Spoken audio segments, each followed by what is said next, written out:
दोस्तों, case number 9 की कहानी अब एक नए रख पर पहुंच चुकी है। गुज़िश्ता किस्त में रोहत ने अदालत में सच का वो दरवाजा खोल दिया जिसने सबको हिला कर रख दिया। उसने जज साहब के सामने बताया कि वो कामरान के घर शहर की काल पर पहुंचा, और जब वो अंदर दाखिल हुआ तो उसने शहर को जख्मी हालत में बेहोश खून में लपटी हुई देखा। उस वक्त शहर की सांसें भी टूट रही थीं। रोहत का कहना था, अगर मैं देर से पहुंचता तो आज शहर जिंदा न होती। इस बयान ने अदालत में सुन्नाटा बट्ठा दिया। कामरान का चेहरा उतर गया और जज साहब ने पहली बार उस केस को एक नए जाविये से देखना शुरू किया। ये वो लम्हा था जब सच की रोशनी अंधेरे को चीरने लगी और शहर की आवाज आखिरकार सुनाई देने लगी।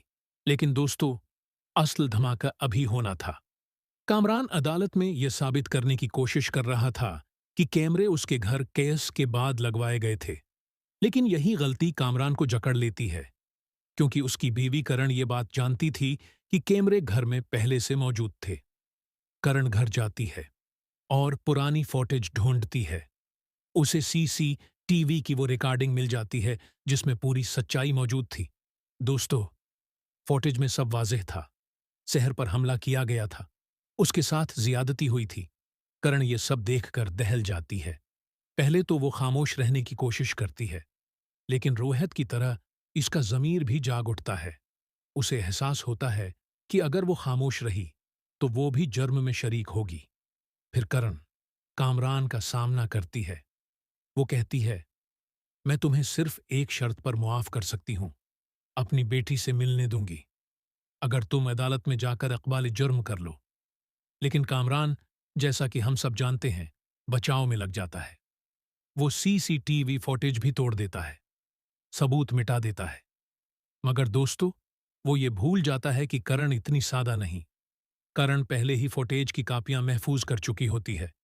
इधर इंस्पेक्टर शफीक ने जो रश्वत ली थी, उस पर भी एसपी साहब को शक हो चुका था।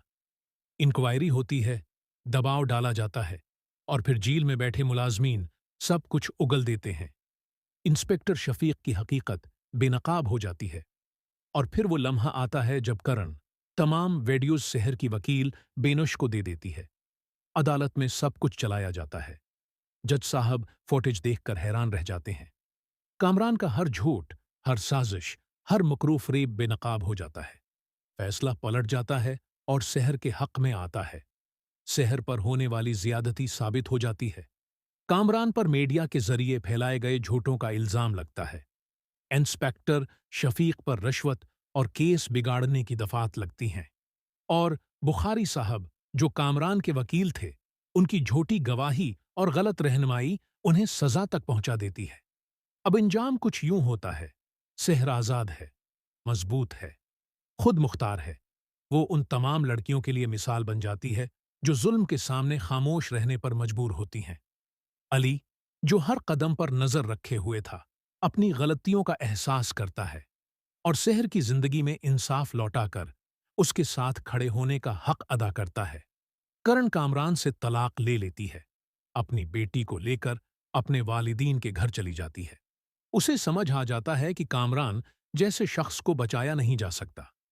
रोहत और मनीषा, जो कारोबार से अलग हो चुके हैं, अपनी जिंदगी फलाही कामों के लिए वक्फ कर देते हैं।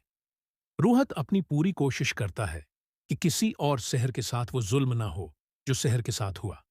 कामरान जेल में है, टूटा हुआ, पागलपन का शिकार। इसका गुरूर, इसकी ताकत, इसका सब कुछ खत्म हो चुका है।